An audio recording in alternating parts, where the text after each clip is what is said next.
काश्मीरच्या नौशेरा सेक्टरमध्ये पुन्हा एकदा पाकचे ड्रोन जे ते सापडलेले आहेत। सुरुवातीला जम्मू, त्याच्यानंतर पंजाब, राजस्थान या भागामध्ये राजौरीमध्ये ड्रोन जे आहे ते रिट्या करत होते। ड्रोनच्या माध्यमातून नागरी वस्त्यांना टार्गेट केलं जात होतं। मात्र S-400 या आपल्या क्षेपणास्त्र प्रणालीनं हे ड्रोन जे आहेत ते नेस्तनाबूत केले। आकाशातच काही सेकंदातच हे ड्रोन जे आहेत ते नेस्तनाबूत करण्यात आले। आपली एअर डिफेन्स सिस्टीम ही कार्यान्वित आहे, ही किती ताकदवान आहे, ही किती कार्यक्षम आहे हे पुन्हा एकदा सिद्ध झालेलं आहे। बॉम्बस्फोटानंतर आता पेशावरमध्ये आता खळबळ माजल्याचं पाहायला मिळत आहे। पठाणकोटमध्ये पाकिस्तानी हवाई दलाचं विमान पाडण्यात आलेलं आहे। महत्त्वाची बातमी जी आहे ती आपण या ठिकाणी पाहताय। बॉम्बस्फोटानंतर आता पेशावरमध्ये धावपळ झाल्याचं पाहायला मिळत आहे। भारताच्या हल्ल्यानंतर मुल्ला मुनीरला आता झटका बसलेला आहे।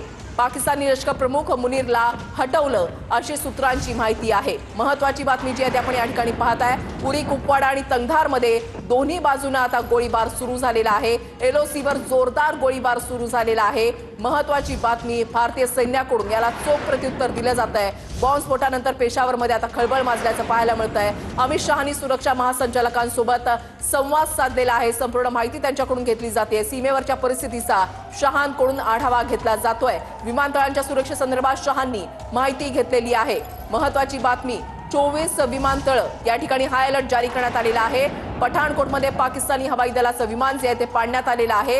युद्धासंदर्भातले प्रत्येक अपडेट्स आपण टीव्ही लाईन मराठीवर पाहताय। पठाणकोटमध्ये पाकिस्तानी हवाई दलाचं विमान हे पाडण्यात आलेलं आहे। चोख प्रत्युत्तर